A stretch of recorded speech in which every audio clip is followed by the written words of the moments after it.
Hello, you guys. Welcome back to Lily Reads. This is the first real video of the new year, and I am so excited to come talk with you guys because we are going to be talking about what are my reading goals in 2025. How do I want my reading year to be? So, did I enjoy my reading year last year? My reading year last year was fine. It's not like I felt like I needed to go in and really fix something, do this, do that. My reading year was fine. I read some really good books. I read some perfectly fine books. I read some just good books. And then I read a few bad books. I did not just read a bunch of horrible books. But there are some things that I just didn't do that I thought I would do, or things that I changed in my reading year that I thought would make my reading year better, and it didn't. So the first thing I want to come and discuss is reading books on my backlist. I consider my backlist to be books that are on my bookshelf, so my big bookshelf that you guys see that I haven't read. That is my backlist. On this side of my room, I have a bunch of books that I have purchased, but they just sit there. They're not in my head that I need to read them. So I made this conscious effort to read them in 2024. And I'm gonna be honest with you, not that many great things came from me doing that. Out of every 10, I loved maybe 2. I loved maybe 2, and then the other 8, it was just I could have read something else. And so in 2025, I am not really making that a huge goal of mine, to just have to read books that are on my bookshelf, to have to read older releases. I'm not doing that anymore. I did it all through 2024. I think of the 200 books that I read last year, I think 180 of them were published in a different year. So I think I only read 20 books that were published in 2024. So I did it. If that was the goal, I did the goal. I read a bunch of backlist books, but they weren't all that amazing. And I think because I got through a good chunk of books that were just sitting on my bookshelf, I don't feel this big, daunting task that I need to read the books that I bought, because I've kind of done that, and I've really depleted, a big chunk of my collection of books. I've read most of them. When I look over there and see what I have left to read of, older books, it's really not that many. Honestly, it's a year of reading. So, if I decided in 2025 to only read the books on my bookshelf that I haven't read from, years prior, so no new releases, just the books that I've set on my bookshelf, I could do this in, half the year. I don't even think it's 200 books. I think it's literally maybe 100, 150 books. So I'm good. These books can sit here for years now. I am good with that goal because I think I did a good job at getting to them. So am I happy I did that in 2024? Yes, because you need to read the books that you buy. But I don't think it added to my reading year. And my goal more than anything is to read books that I enjoy, to love reading. And I did love reading. I always love reading. But I just think it's just not a priority anymore. So what is a priority? Kenya, me, I am becoming a mood reader. I am just going to read what I am in the mood for. And I know you're saying, isn't that what you already should have been doing? Yes, maybe it is. We're going to find out. But that is not what I was doing. What I was doing was I consider every single book that I own to be my baby. I paid for you most likely, and you are my baby. So therefore, I will read any book. You can take any book in my home and hand it to me, and I will read it because I bought it. So clearly I wanted to read it at some point.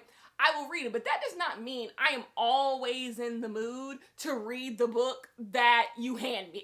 You can hand me a book. It doesn't mean I'm in the mood to read it. It's just I would read it because it's a book that I bought. So at the beginning of every single month, I would come up with a TBR. I wouldn't tell you guys a TBR, and maybe that's something I'll do in 2025. Well, I'm not making the TBRs anymore. I don't know. We'll see how we do it. See, I'm already trying to go back to my old ways.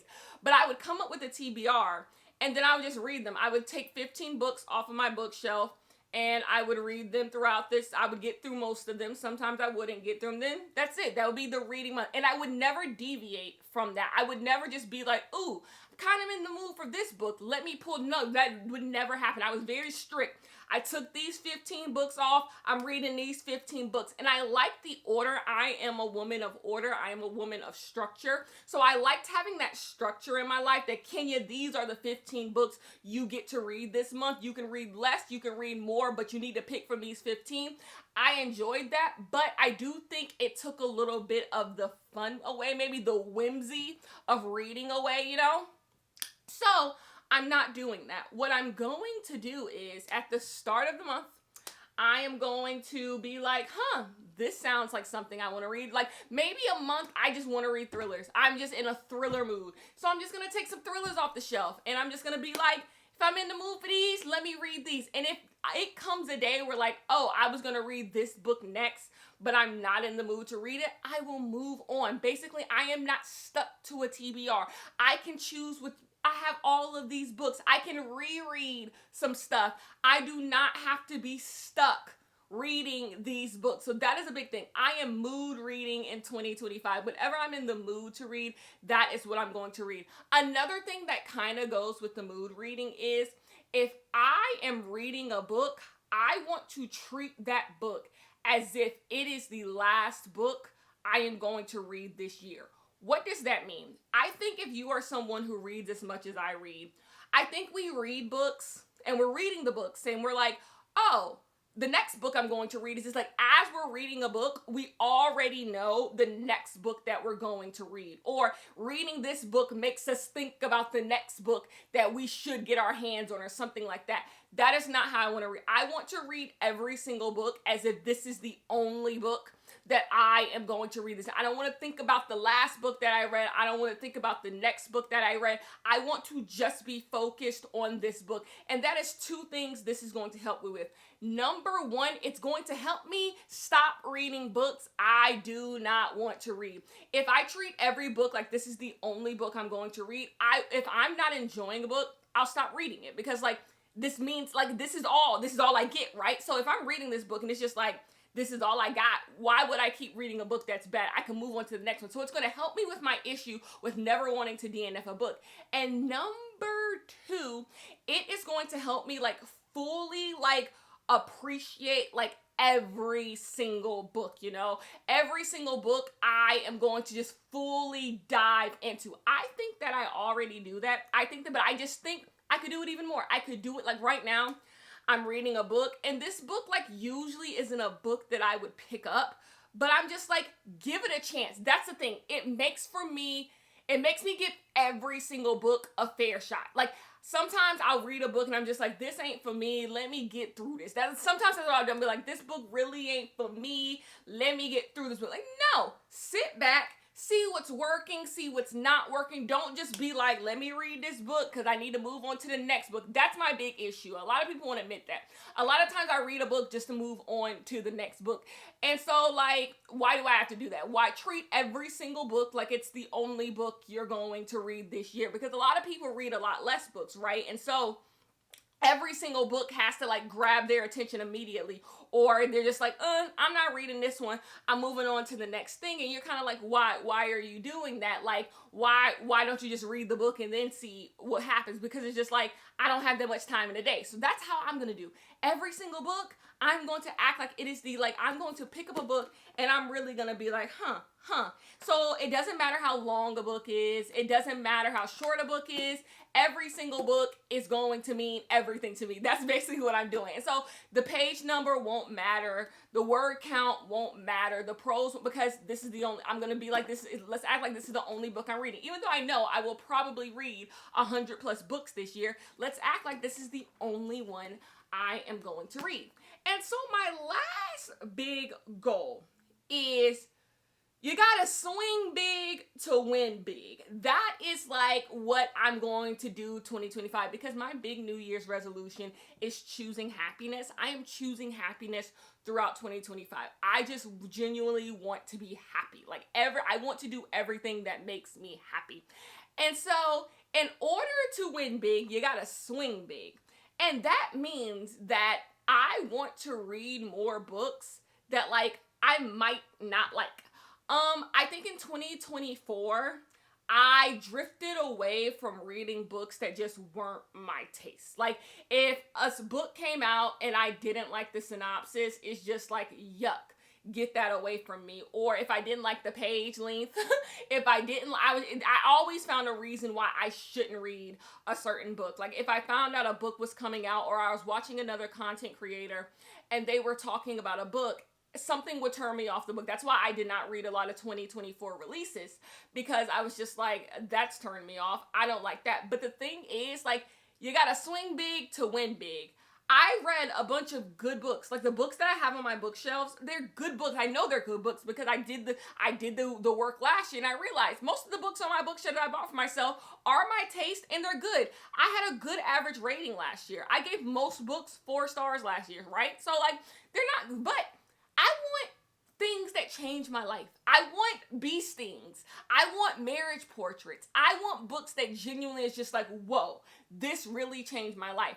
And when I look at The Bee Sting, which is my #1 favorite book of the year, and Marriage Portrait, those are 2 books that there are plenty of reasons why I could have not read those books. Why I could have just been like, I ain't reading them, that's not up my alley. But I read them and liked them, because you gotta swing big to win big. Like, you don't know your taste. You gotta be curious. You gotta stay curious around your joy. And that is what I'm doing. I'm staying curious around what actually makes me happy. I am a young person. Like, I can change.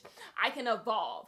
And so I'm staying curious. I am staying curious, and I'm going to read stuff that maybe I wouldn't usually like, but like people I trust like it, people I respect like it, and you know, something is pulling me to it. That is what I'm going to do. So those are my main goals when it comes to reading. So read some new releases, treat every book like it's the only book I'm going to read this year, and swing big to win big.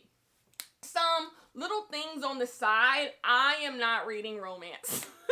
I am not reading romance in 2025 if it is not for the Lily Reads book club. I don't have any really deep desire to read romance anymore. I keep trying to make romance work for me. That does not mean I won't read any romance books outside of the book club, but like, I'm just not, #1, I'm not going to buy them, and I'm just not going to, like, it's just not something that's going to happen. I just haven't enjoyed romance books, and I just can't come and complain about every romance book that y'all like. At some point, it's just not for you. My #2 little side adventure is I want to read darker books. It is so crazy that one day I woke up and I just want to read dark, grimy, seedy type of books, and that has never been me. I like to be light, I like to be fun, I like to be whimsy, but I think there is something I have been trying to snuff out for a long time that I just need to let burn, and that is my love for very dark, traumatic, deep, you know, gritty type of books. Like, I want to read about a family in despair. I want to read about a horrible, wretched marriage. I want to read about all types of just like bad things. And those are the books that I really gravitated towards in 2024. People going through really, really hard stuff. And I want to read more of them. I don't want to have a lighthearted, fun reading year. Like, no, I want to read some real shit. I want to read some grimy shit. And that is what I think I want 2025. If 2024 was about me, I think 2023 was about me discovering my reading taste as an adult. 2024 was about me reading the books on my bookshelf, seeing if I know what my taste is. Am I buying the books that appeal to that? 2025, I want to be an exploration year. I want to explore all the places that my mind wants to go. That's why I say I'm a mood reader. Like, I just want to go where my mind wants to take me. So that means read a bunch of crime fiction one day and get in the worlds of these detectives. It means do that. If it means read a bunch of classics, go ahead and go do that. I don't know, but if it means go do it, go do it. And so those are my reading goals. Now, the whole point of this video is the 25 books I want to read in 2025. Because last year, I did the 24 books I want to read in 2024. This was the video, and I'm here to tell you, baby, I read every single one of them. The only one I did not read was a DNF. I DNF'd one of them because I did not like it, but every single one of these books, I read every single one. What I would do is I took it 2 at a time, because 24 is easy, it's divisible by 12. I took it 2 at a time. And I would start my month reading those 2 books out of the way, and I knocked out all 24. And we're doing the same thing already. As I'm reading this video, I already read the 2 books I needed to read for January. That's done. So these are the 25 books I want to read in 2025. So let's start off with the ones for January, which I told you I already read. Migration by Charlotte McConney and Station 11 by Emily St. John Mandel. I've already read both of these books. Go follow me on Goodreads or go be a follower of the Lily Reads Book Club Instagram. I've already read both of these books, but these were my January books that I wanted to read. And yeah, we're going to read these. I will say a lot of these books are literary fiction because I did a really poor job at reading literary fiction last year. I don't know what happened, but my literary fiction section of my library has just gotten out of control. My bookshelf altogether has gotten out of control. At this point, I am a little excited about this. You can tell I haven't filmed in a long time, I have so much to tell you. At this point, I think by the end of this year, this entire bookshelf, so all 5 tiers, all wrapped around, will be all read books. All read books, no unread books will be on this shelf. I will have to find another place to put all my unread books. So like, yeah, because we're like way out there now. So everything behind me, I've read. If it's in frame in the video, more than likely I've read. I've read all of these books behind me, and we're past the halfway point on every single shelf. So I think we can go all the way to the end, and this entire bookshelf is going to be filled with books that I read and that I loved and that I liked. So yeah, I'm excited. Okay, anyway, the next 2 books that we are going to read in 2025 goes to The Secret She Keeps by Michael Robotham, and then The Factory by Hiroko Ayamada. Both of these books, I'm going to be reading them in February. These are my February picks. The next 2 books we are going to read, the one is The Ones We Choose by Julie Clark, and then we are going to read Magma by Thora. I'm not going to butcher this name. I'm just going to show you the damn cover. We are going to read Magma. Some of these books have been on my bookshelf for a long time. Oh, let me explain to you why I chose these. Any literary fiction books that have just sat here for too long. Some of these books have been on my bookshelf for like 5 years. But that's just too long. That's not how long I like to keep books in rotation. I'm like a 2-year girl. By 2 years, it's either like read it or get rid of it. Sorry.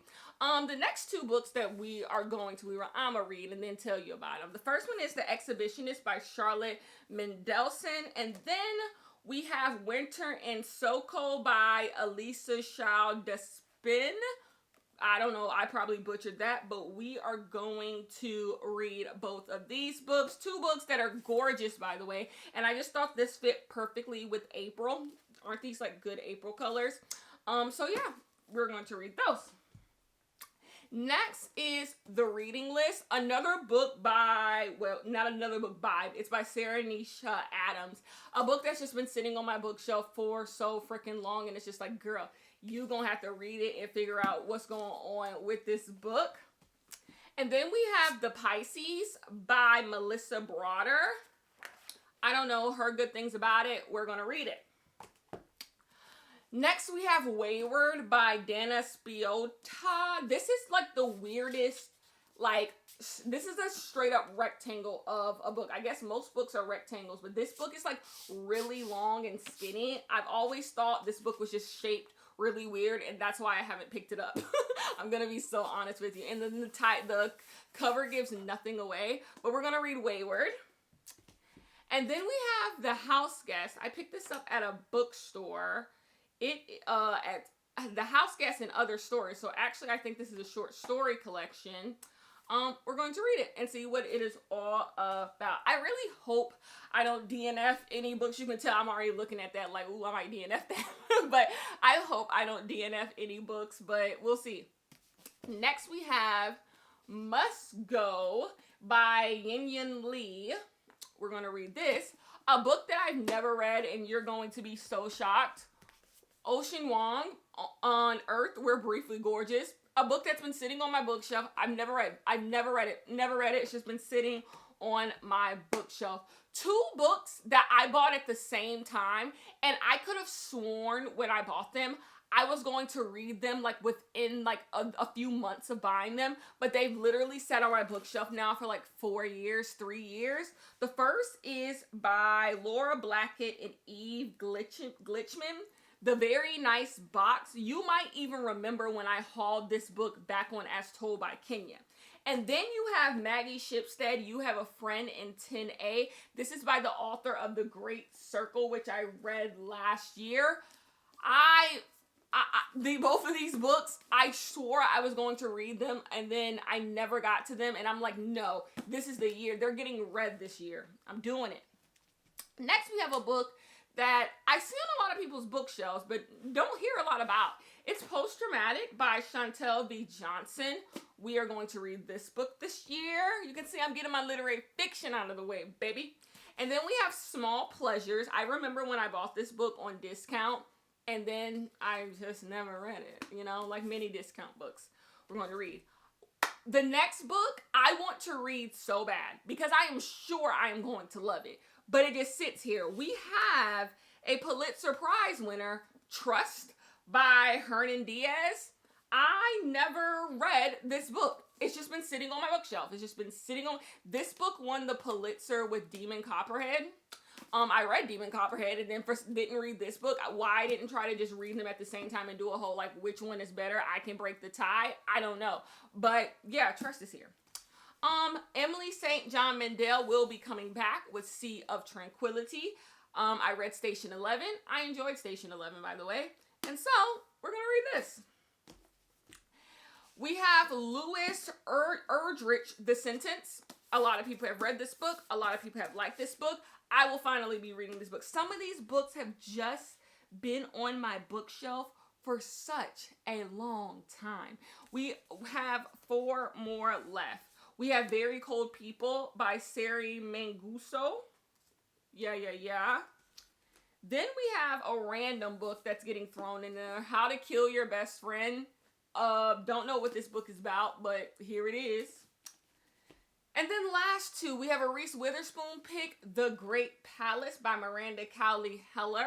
We're going to read. And then the last book, the 25th book that I want to read in 2025 is Exit West. I am finally going to read Exit West. All my books fell. All of my books fell. That is so unfortunate. But yeah, that's what we're going to read. 2025, I hope you are good to me. I hope we have a great reading year. I think we are. Because I just think so far so good, honestly. So yeah, I will see you guys in the next one. Peace.